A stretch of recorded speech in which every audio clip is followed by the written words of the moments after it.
Nessa edição vamos tratar também de Lula, dos juros e dos bancos e da eleição americana que está no fio da navalha.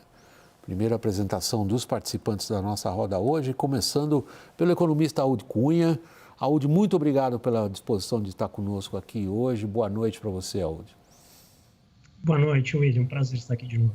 Jussara Soares, toda de preto hoje, na noite de Brasília. Boa noite, Jussara. Thaís Herédia, querida, aqui do meu lado. Caio Junqueira, meu boa noite aqui em São Paulo. O presidente Lula se reuniu hoje com banqueiros e representantes da Federação Brasileira dos Bancos.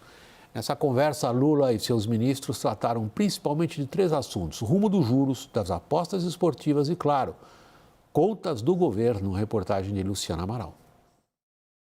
Na reunião, o presidente Lula autorizou a criação de um grupo de trabalho que vai buscar compreender as causas para o atual patamar dos juros. A avaliação dos presentes é que a Selic está elevada. O debate deve fazer parte do Conselho de Desenvolvimento Econômico Social Sustentável, o chamado Conselhão, ainda neste mês. A expectativa é que a análise sobre o tema seja concluída em fevereiro de 2025. A Febraban sugeriu a criação de outro grupo de trabalho, mas que seja focado no endividamento das famílias causado pelas apostas online. As reuniões fiscalizariam as empresas de bets e também iriam incluir o setor bancário. O discurso adotado durante a reunião a respeito das contas públicas foi de corte nos gastos. O ministro da Fazenda, Fernando Haddad, defendeu o ajuste nas contas do governo, mas não apresentou propostas sobre o assunto. O presidente Lula demonstrou apoio à agenda do ministro e a avaliação da Febraban foi positiva. É um firme compromisso do governo em avançar na busca efetiva do equilíbrio fiscal para que as despesas possam não só caber dentro do orçamento, mas para que possam se equilibrar. O ministro da Fazenda defendeu uma revisão nos gastos. A mudança foi classificada como necessária para que as despesas se ajustem ao orçamento, garantindo a estabilidade das contas.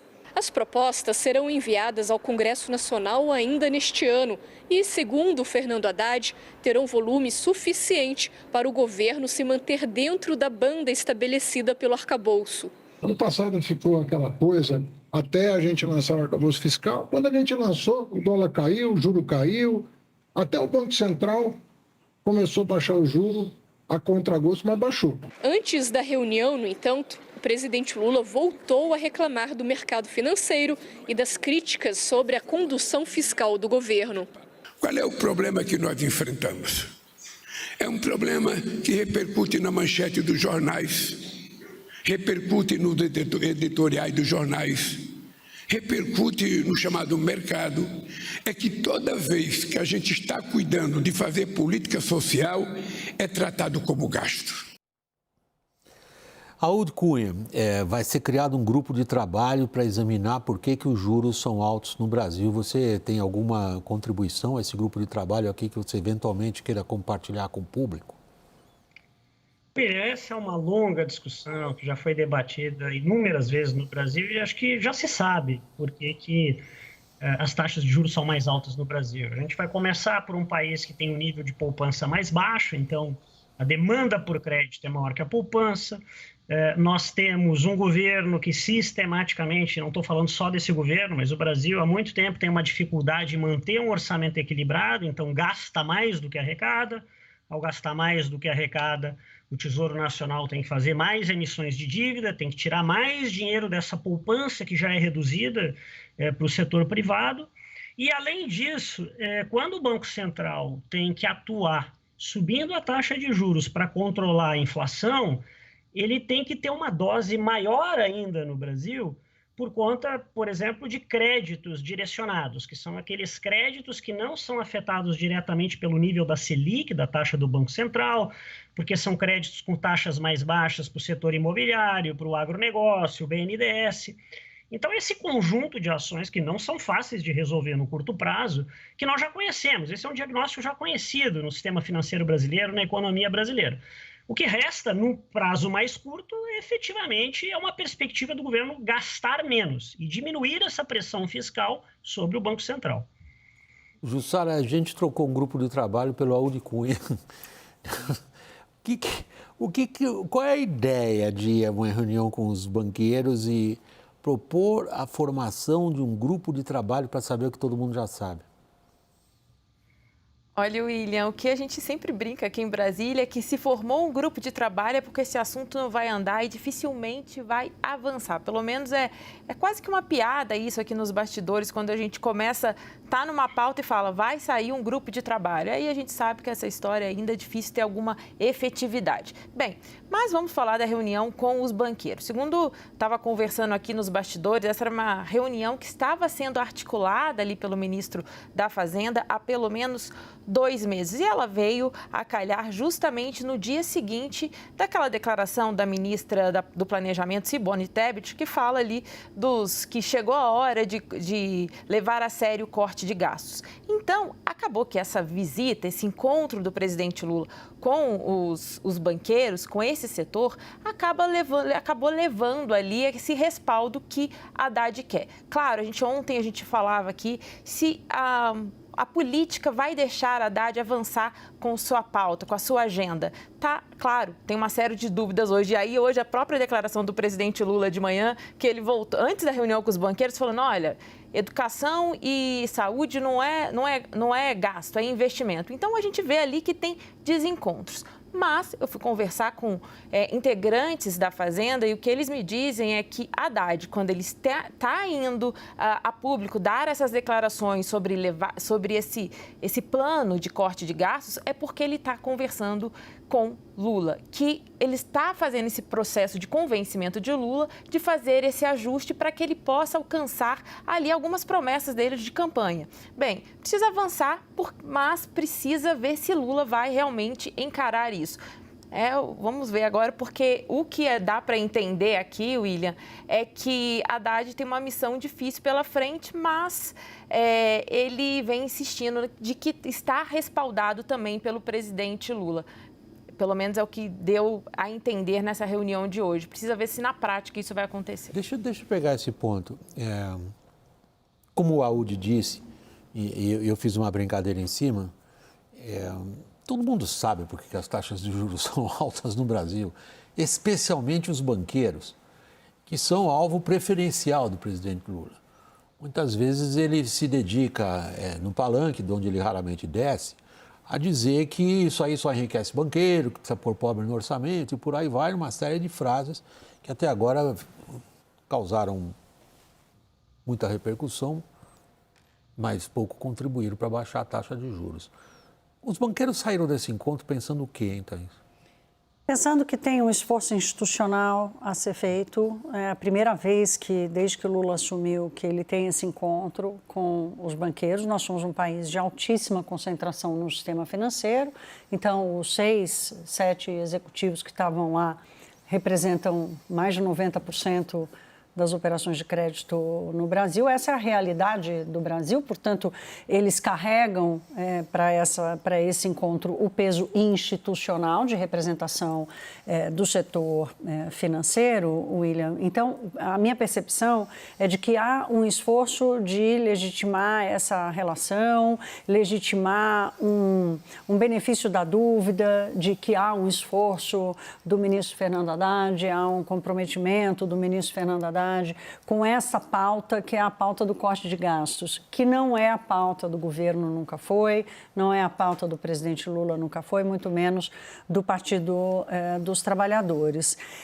Saem também com a impressão de que Lula pode falar o que for publicamente, mas internamente ele respalda a agenda de Haddad. Eu acho que o que eles esperam é a discussão política sobre até onde Lula está disposto a gastar o capital político dele para alcançar o máximo de pontos da agenda de Haddad. Isso está no cálculo político do Lula? Então, essa é a grande questão, William. A grande questão no Palácio do Planalto do presidente Lula é: se eu fizer o que o ministro Fernando Haddad disse que eu tenho que fazer, ou diz que vai fazer. Diz que vai fazer o que pretende fazer, ou se eu apoiar o Haddad no que ele pretende fazer, eu vou ser reeleito? Acho que é isso. O Lula, o Partido dos Trabalhadores, os ministros do entorno do Lula acham que não. Acham que a fórmula Haddad é o precipício político. né, e prejudica as chances, né, a eleição é daqui a 2 anos, menos de 2 anos, né, William? Menos de 2 anos, 2 anos. Daqui a 2 anos a gente vai estar entre o primeiro e o segundo turno da eleição presidencial. Então a grande dúvida é essa. O Haddad está falando para eu fazer isso. Se eu fizer, aumenta ou diminui minhas chances? Todo mundo em Brasília, a maioria em Brasília, acha que diminui as chances, né? É um conceito de gasto é vida, de que saúde e educação popular, de que, enfim, tudo aquilo. E esse é o trabalho de convencimento. Me chama a atenção, para mim, mostra uma força do Haddad com os bancos, com o mercado, ok, mas mostra um isolamento também, porque ele não puxa ali o Rui Costa, né, o Rodrigo Pacheco, o Arthur Lira para convencer o presidente. Ele vem aqui em São Paulo. O Rodrigo Pacheco e o Arthur Lira estão, enfim, agora de mandar. Sim, não, mas eu estou pegando pelo simbolismo. Okay. Ele não puxa a política. Os presidentes das casas legislativas. Sim, tá okay. Ele vai sozinho lá com o banqueiro para tentar convencer o presidente. Eu que não tinha entendido corretamente. Sim. Agora está ok, está certo. Eu queria passar para você, Aúde, essa questão. Há uma clara divergência de análise da realidade, sobretudo da realidade das contas públicas, entre os agentes públicos, particularmente os ministros mais próximos do governo Lula, em função desse ganho político-eleitoral ao qual o Caio acabou de se referir, Aúde. Há uma divergência de visão da realidade entre esse grupo, o grupo palaciano, grupo empenhado na reeleição do presidente, e o que a gente poderia identificar como o esforço do Haddad, quase que tentando falar em nome dos agentes econômicos por uma mudança, seria uma considerável mudança de rota. Quanto que os agentes econômicos realmente calculam que isso possa acontecer? William, eu acho que tem um cálculo aqui que é importante, que não é só o da economia, né? O Caio tocou bem, eu acho que esse tema do ciclo político ele é muito relevante para entender o que vai ser tomado de decisões do ponto de vista da situação fiscal.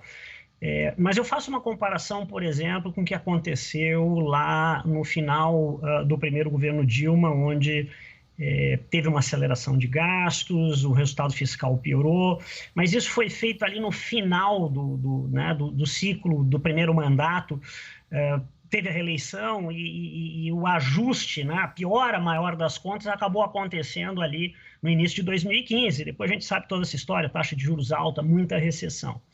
E o que eu vejo agora é que nós estamos muito no início ainda desse ciclo, né? Nós estamos no final de segundo ano do mandato do presidente Lula, com taxas de juros que eram altas, começaram a cair, mas por conta desse cenário de resistência de inflação e aumento do gasto, o mercado todo começou a pressionar, exigir taxas de juros mais altas, o Banco Central começou a subir, tudo indica que vai continuar subindo. E, na minha opinião, se o governo insistir em manter esse nível de gastos ou acelerar gastos por conta do ciclo eleitoral, eu acho que ele pode colher taxas de juros mais altas ainda e uma retração econômica mais alta já no próximo ano, né? Não é nem em 2026. Então, é um cálculo difícil. Eu não vejo nenhuma solução que seja fácil do ponto de vista político para rearrumar esse cenário fiscal, como se falou, por exemplo, o tema de redução dos supersalários, que eu acho que é algo super correto que o governo deveria fazer, mas muito difícil, mas vai dar lá uns 4, 5 bilhões de reais, não é suficiente para fazer o ajuste. O que a gente tem visto que tem crescido mesmo são gastos na área social, gastos de previdência, benefícios sociais, gastos indexados a um reajuste de salário mínimo, tudo muito difícil de se mexer, mas eu não vejo outra alternativa para voltar a um nível de expectativa de redução de taxa de juros lá na frente. Jussara, para você, repórter política, o Aúde acabou de levantar um ponto interessantíssimo. Ele descreve para nós um ciclo de acontecimentos, né? Não é a ciranda de ontem do Caio, não. É um outro tipo de ciclo. Em que lugar que o Lula acha que ele está nesse ciclo? Porque na descrição do Aúde, esse ciclo se caracteriza pelo seguinte: o governo começa a acelerar os gastos próximo de uma eleição que ele quer ganhar. Quando ele acha que está difícil de ganhar, ele acelera os gastos. Em vez de colher benefícios político-eleitorais no prazo que ele espera, ele acaba piorando a situação da economia, o que vai lhe causar danos político-eleitorais mais adiante. Tudo se resume, se eu estou lendo corretamente o Aúde, em saber onde o Lula acha que Lula está neste momento do ciclo. Onde ele acha que ele está? Olha, William, vou responder outra questão aqui. É o que Fernando Haddad está tentando convencer Lula para ver onde ele tem que estar neste momento. O que eu consigo perceber aqui é que Fernando Haddad tem tentado dizer para o presidente Lula o seguinte: inverte as suas prioridades. Se a gente cortar os gastos agora, em 2026, o governo chega numa condição melhor para a eleição.